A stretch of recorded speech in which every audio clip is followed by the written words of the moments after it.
Welcome to It Takes Two. I'm Blair. I'm Chris. And today we'll be talking about Love Island All-Stars Season 2, Episode 16. I think there's something you have to say to me, Blair, pertaining to yesterday. Yes, I was wrong. The guys were talking about Ron, not Ronnie. Yes. I was wrong. The score is 30,022 to Blair 4. Okay. Subscribe, like, share, comment, all the above. You ready? I'm ready. Walk me through it. So Curtis and Danielle are talking. Ekin is crying to Ronnie. Ronnie says that the issue with him was that you didn't have trust for him. So Curtis doesn't know if Ekin, wants a reaction from him. He's talking to Danielle about it, but Danielle feels like Curtis does want to get to know her more, and Curtis says that she is not wrong.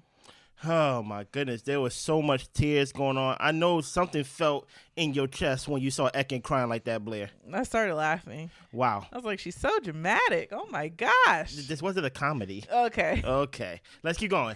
So Elma said that Curtis has been a coward, and the girls, can tell that Ekin did nothing wrong. Of course Ekin didn't do nothing wrong. Luca said that Curtis didn't do anything wrong either. Ekin told Curtis that she was falling for him, and he didn't even hug her. Luca says that, the only thing Curtis might have done wrong is that he should not have said he was closed off if he really wasn't. Ekin says that Curtis told her that they took some steps back because of how she acted. And everybody's like, how are you acting? Yeah. Can y'all not see? So Luca grabs Ekin, and Ekin is begging him to help her. Luca feels like she is not being herself. Well, Luca said that Curtis feels like she's not being herself. And, it seems like she's scared to let go, and she just kind of rests on how she feels. Okay. Ekin is telling him that this is me. She's angry because she likes him. Luca tells her that you have to realize that what y'all have is special, and him going to the hideaway does not ruin that. Curtis and Ronnie end up having a chat, and he tells him that Ekin is really upset. He tried to reassure her, but she doesn't want to get hurt. What are your thoughts, Blair? My thoughts is I think Ekin is doing the most for the cameras, to be honest. I don't believe she cares for Curtis as much. This girl has been through many of a public relationship, at least one that I know of. And after your first heartbreak, you kind of like learn how to deal and maneuver and know that there's going to be someone next for you. Yeah. So that's why I'm not buying it. I'm just not. I'm not buying this little peanut gallery she got in the villa. Yeah. I wish they break them up. And unfortunately, oh my goodness, this going to hurt me to say it because she is my sister from another mister. But Catherine, you don't have a man. You over here worrying about if Curtis right or wrong and if Ekin did something or not. You need to be talking to somebody, okay? Because you don't have no one in the bed. You have no affection. You are basically a spectator, an extra cameraman on the show right now. Casey's making fun of you. I'm making fun of you at home and stuff, watching it with Blair. I do not like the peanut gallery. And in a way, I feel like Danielle don't like the peanut gallery either. I think we're going to see more about them later on in the show. Scott tells Curtis just to take his time with what he wants to do and sleep on it. Okay. Gabby thinks that Curtis needs to be honest. And Ekin says that if it's done, tell me now. Why would we even need to sleep in the same bed? Gabby says that, you can say you're done to Ekin. You don't have to wait for him to say it if that's how you feel about it. Curtis yells across the way that everybody needs to mind their own business. Ekin yells back that I can't do this. If you want to get to know her, then we don't need to sleep in the same bed. Ekin goes to grab Curtis for a chat in front of the fire pit where everybody can see. And Curtis tells her, we can have a full conversation tomorrow. We're both too heated. Let's not even try to get into this right now. Yeah. Ekin knows that he's going to break things off tomorrow. And he tells her, if that's what you think, cool. Pretty much bye. But he tells her it's not all about you. He doesn't think that Ekin has been her authentic self.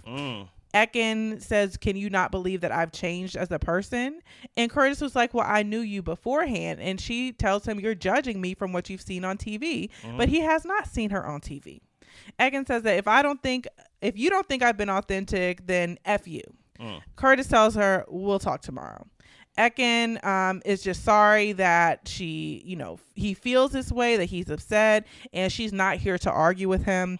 He wants this to be real and for her to be real, and she feels like he is looking into things a little bit too hard, and he feels like he's looking into everything as he should. Ekin ends up kissing him, telling him he's amazing. They hug. She tells him that I'm here for you for whatever happens. She's stroking his face. Mm-hmm. They're hugged up on each other, and Danielle thinks it's awkward because everybody's cheering for them when she and Curtis just had a normal conversation. Yeah. Casey says that this was a random and weird 10 minutes, and Lucas said that the whole situation is weird. Yeah. Now, about this peanut gallery that started cheering, they don't know what was said. Mm-hmm. Only thing they saw was a kiss, and Blair tells me while we watching it, like, basically this is a move of Ekin. Like, she know that they don't know what they're talking about. But if they kiss in front of everybody in front of the fire pit, it make it look like they made up, right? Right. But really, let's talk about the conversation, right? She's over here talking about, why are you judging me and things of that nature? And he's like, I did not watch TV with you on it. Like, I did not watch the season you was on. I don't know you. So I just feel like you're not being yourself. She's taking that as he has some type of preconceived opinion about her, and he's like, I did not. I don't know who you are, right? Blair's telling me, as she's teaching me while I'm watching the show, that she believes Curtis because if you even have an inkling of who Ekin is, entry level, right, you will know that she's like this dramatic, she's drama, she's a fire. Yeah. You know what I'm saying? So in this, I could kind of see what Curtis mean from a guy perspective. I think Curtis is just tired of the riffraff all like together, because how do you console someone when you did not do anything, when they're going around telling people that you did something, right? Elma told you what happened. Sammy told you what happened. His name is Sammy, right? Yeah. Danielle told you what happened. But the ones who's putting opinion in your ear is the ones that's outside the villa that wasn't there with them, right? So now you're judging them based off of a conversation that he's had in the open, that if he had it in the terrace, you would be mad. If he had it in the secret garden, you would be mad. So it just felt like controlled chaos, if I was to describe it from Ekin's point of view. Because she's going to control the chaos and then at the end do like a little kiss and stroke his face to make it seem like we all good and things of that nature. What is your thoughts? Yeah, Ekin did it for the dramatics, and then she chose the fire pit where everybody could see. Mm-hmm. And I think that she knew that she played her cards wrong, because he's not sitting up here apologizing and crying for her not to be upset. Yeah, that's true. So now she has to kiss him and make it look like they're good, not only for the villa, but also for Danielle to back off. Mm-hmm. Like a little bat signal. Okay. Yeah. So it's bedtime. Curtis still plans to talk to Ekin tomorrow, but he needs some sleep. This was all very dramatic. Okay, true. It's the next day, and Danielle needs to know now if Curtis is open or not. Sammy says, honestly, everyone needs to know what that conversation was about, because it was the most dramatic kiss ever. I think everybody's picking up on how fake Ekin is being. And if this is really how Ekin is, how dramatic that she is, then this is exhausting. She needs to get help. Really? This is exhausting. Okay. Curtis thinks that Danielle is cool. They do have a lot in common, but he feels like he has something deeper with Ekin. He was annoyed with all the girls getting involved in their mess, but he does really like Ekin. Okay. Danielle isn't making Curtis a priority today. She plans to talk to Ron, and with Curtis, he could have just said that he wanted to get to know me, but it seemed like he was trying to keep the peace. Yeah. Ekin feels like her emotions got the best of her, and she needs to learn how to trust Curtis. She did get jealous, though, when she saw them together. So Curtis brings Ekin a croissant. They both apologize how things got so heated the night before. She tells him that she really does like him and that she is sensitive. Curtis enjoys her fiery side. He feels like the girls were winding her up, and he just wants them to focus on each other. He does say that Danielle was easy to talk to, but he wants to focus all of his energy on Ekin. And then we see Ronnie also made Harriet breakfast. Yeah, Ronnie, Harriet, y'all had y'all episodes. We ain't talking about y'all, right? Now, with this Ekin and Curtis thing, now I feel like Curtis is playing game now.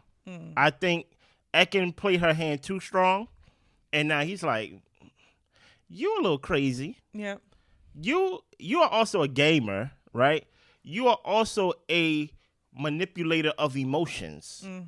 Not that you manipulated my emotions, but I see how you basically got everybody, the peanut gallery, to basically be on your side. Even the people who were in the room with me, except for Danielle and Sammy, right? To basically be on your side, yelling at me across the villa, right? We have never known Curtis to be in the middle of no drama. We have never known anybody to dislike Curtis, right? Now you have caused the peanut gallery to view me in a negative light, right? I was such in a positive light that the girl that put passionate on me as a Shaw is yelling at me across from the villa, right? Gabby, right? I don't understand. I'm talking as Curtis. I don't understand how I ended up in this position. And now I feel like he's actually more scared because what he actually does in the next couple of scenes, I'm not really a fan of how he kind of like placate to her feelings in a way. I'm not saying he should just yell at her and be like, you know what, I'm done with it. But it's like, he's like, I'm going to play it safe. And I felt like he should be more stern with what he wants to do. Because if he feels like Danielle is easy to talk to, I think he should spend the whole day with Danielle, in my opinion. Yeah, I think that he's playing it safe with Ekin by saying that he is putting all her focus in on her to make her feel better. And also for him saying that he is going to allow Danielle to talk to him if she wants to talk. I think that with Ekin, I think that he doesn't want to get her riled up anymore. And I think that he actually does like her. For some reason, some guys just like mean girls. Some guys like when girls are mean to them, and I don't understand it. Okay. But I think that I don't think he's lying about liking that side of her. But I think you're right. I think that he's kind of like towing the line a little bit, so that way nobody is upset with him at the end of the day. But I don't think that's going to work for him. Yeah, I mean the truth is in the bedtime. We saw during bedtime that y'all wasn't kissing. It's probably the first time since y'all been in the bed. That y'all wasn't kissing and things of that nature. Y'all went straight to sleep. And I like what Danielle said when everybody was upstairs about to go to bed. She says, I am so happy to be downstairs, basically in the bed by herself, away from the peanut gallery. So I'm watching Curtis this episode. So Danielle talks to Ron. She's just been having conversations, but she feels like everything was made out to be bigger than it actually was. And she does want to spend more time talking to him. Yeah, get the boys off the island. Ron, do you understand what opportunity is? Do you understand that right now, Curtis is subconsciously, without him even knowing that he's doing it, is rejecting Danielle, right? By placating to Ekin's feelings and things of that nature, placating to the peanut gallery feelings of basically tell us if you closed off or not. Even when he was in the room with the guys, Luca over here. So are you closed off or not? Are you closed off or not? Right? This is where you play the game and you go to Danielle. But this goes back to what Cass used to say. Like, I don't feel no like spice coming from you. It's almost like he just chilling too hard. He should have been on Danielle basically like, hey, I like you, and I think you should pick or be with someone who is 100% for you. But he's just too laid back and chilling, and that's why I'm like, yeah, get the boys off the island. Sammy tells Elma that he knows that he wants her. Elma says to him, so that means you won't be spending time with anybody else? And he tells her, correct. I will be spending more time with you. Okay. They both did Towie together, and they wouldn't have crossed the line before, but things are pretty nice and easy with them in the villa. Elma's already doing that thing again. You're not going to spend time with nobody else? She can't help it. Elma, y'all are not together. This man is 23 or 32. This is not really going to work. So hopefully she doesn't get her feelings all wrapped up in She can't help it. So Danielle talks to Curtis. Curtis apologizes that she didn't get the warmest of welcomes. Yeah. Danielle tells him that you need to make your mind up. She is not going to give him a hard time, though. Curtis says that everything was blown out of proportion, but he asks her how things are going with Ron. She tells him things are fine. He does make the effort, but she would like to pull Curtis more. But when she does, it's so much drama. Yeah. Curtis is just saying that it's easy to talk to you. You make me laugh. And he really is enjoying his conversation with Danielle. And this is when Gabby gets a text that they are going to have a performance from an American superstar, Jason Derulo. We are giving him to y'all. He is a UK superstar. Jason, listen here. This is what I didn't like. This is one part of what I was talking about when I said I was watching Curtis and I didn't like how he was moving. He was moving as if he was hiding from Danielle in plain sight. Right? I felt like he was chilling too much and he should have initiated a conversation with Danielle, right? But instead, he got Danielle coming to him and basically saying like, you know, hey, how are you? You know, so much drama. I feel like Curtis needs to actually make a stand, not pick a side of if he's closed off or closed on, well, not pick a side if he's closed off or not, but actually like, hey, sorry about last night. He could have at least initiated the conversation to apologize about the drama, right? He don't have to initiate the conversation to basically be like, so how was your day, right? But basically be like, hey, I'm the common denominator in all this. Look, she's crazy. You talk about Ekin, and I'm just checking on you to make sure everything's good. I apologize for if you felt like I got you into that. He don't have to come in. He don't have to give her no croissant. He don't have to give her no coffee. He could just initiate a conversation for her, and I think that would have made him look a little bit better in my eyes. Yeah, so the guys are asking Curtis if he's closed off, and his answer is that he's focusing on Ekin. You see what I mean? Jason Derulo performs. We're done with that. Curtis is pop locking. I saw you, Curtis. Yes. Curtis will talk to Danielle if she pulls him, but he does not plan on pulling her because, honestly, no one can tell him who he can or can't talk to. Ooh. Danielle thought that he would close himself off, but he hasn't done that yet. And Gabby tells her it looks like he's just trying to keep everybody happy. Danielle doesn't want to keep pulling him if she's not getting anything from him. Then Ekin asked Curtis what the chat with Danielle was about. He did not tell Danielle explicitly that he did not want to get to know her, but he tells Ekin, I stick by what I said, that I'm focused on you. Yeah. Ekin tells him that it would probably be great for you to tell her that, so that way you don't get her hopes up. And he says that if she pulls me, I will talk to her, but it would be more so on a friend level. He will say that to her if Ekin wants, and Ekin says yes, because that is a boundary that needs to be made. Now, if Ekin can make a boundary, Curtis, how come you can't? That's why I'm looking at Curtis like, you over there talking with the guys like no one can tell me who to talk to or not. But when you get in front of Ekin, all of a sudden you're like, well, I would do that. It's like, no, man. Like where's that big chest of yours when you was talking to the guys like no one can tell me who or who not to talk to? So that's why I'm like, Curtis, you just look a little funny in the light to me because, hey, I like someone who stands on business, especially with Ekin. Based on what Blair told me, based on what y'all told me, you got to be a little heavy-handed with someone like Ekin, you know? Yeah, and that's what is frustrating me with Curtis is because you don't want to be close off, but you want to tell Ekin what she wants to hear, and you want to just basically go along to get along. But by you not closing things off, Ekin is going to have an issue. Yeah. And that's just what it's going to be. Gabby tells Danielle that he is closed off, but he's just not wanting to say it. Gabby, stop talking for people. Yeah. If he wanted to say that, he would have said it. He definitely knows how to say that. Yeah.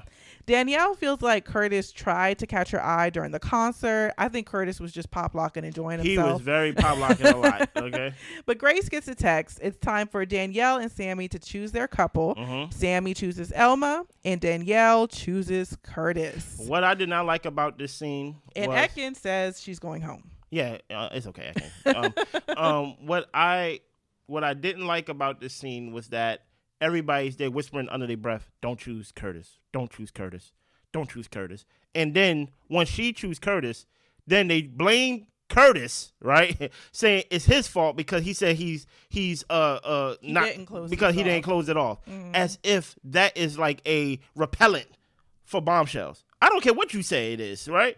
My job as a Bombshell to come in here and to wreck shop.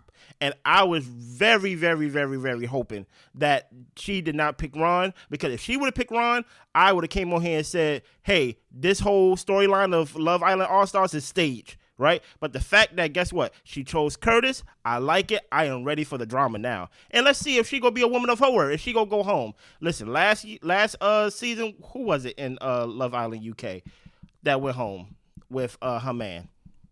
It was the other black girl. Yeah, I forget her name. I don't know. It wasn't Elma. Was it Emma?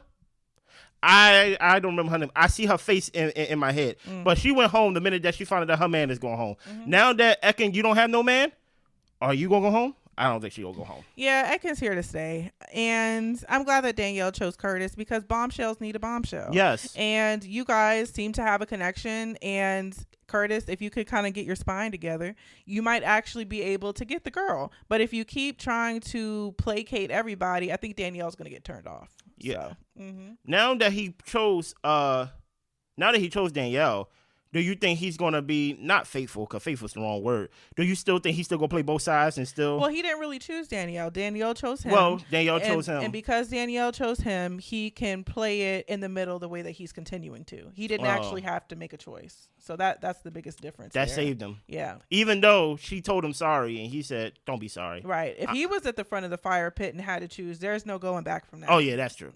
But now he can kind of still be in the middle. Right. And that's probably why y'all don't like Curtis like that. Well, anything else, Blair? That's it. Make sure y'all subscribe, like, share, comment, all the above. We see y'all tomorrow. Bye.